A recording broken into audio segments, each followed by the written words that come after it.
folks. So I thought I'd take a few minutes to talk about the steel design and where all these parts fit.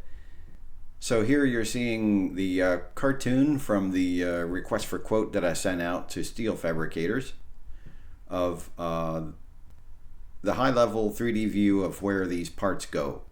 You can see the orientations with respect to the river. The red is the main beam, which is 24 feet long. The green are two T-shaped assemblies that have an I-beam on the bottom and a post. And then those are bolted directly to the subfloor and into joists below. The dark blue are two secondary beams that go from the main beam toward the street, and they rest on light blue posts, and the posts are supported by the orange L brackets that bolt directly to the side of the chimney foundation. The chimney has been removed. Okay, here is a copy or the image from the actual mechanical drawings from Viking Steel Fabricators in Fredericksburg.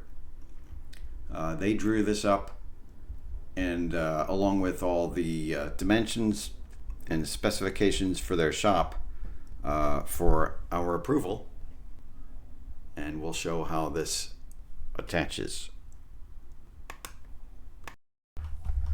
All right, here is the addition of the chimney foundation added in green. This is a 5 foot by 6 foot by 2 foot thick block of concrete that the old chimney sat on, and we are going to be bolting the L brackets to the side and cantilevering a bit off of that with two 2x8s underneath the subfloor, to which the two posts toward the street are bolted. Okay, here is the addition of two beams that are attached to the main beam and extend out to form a porch on the riverside of the master suite.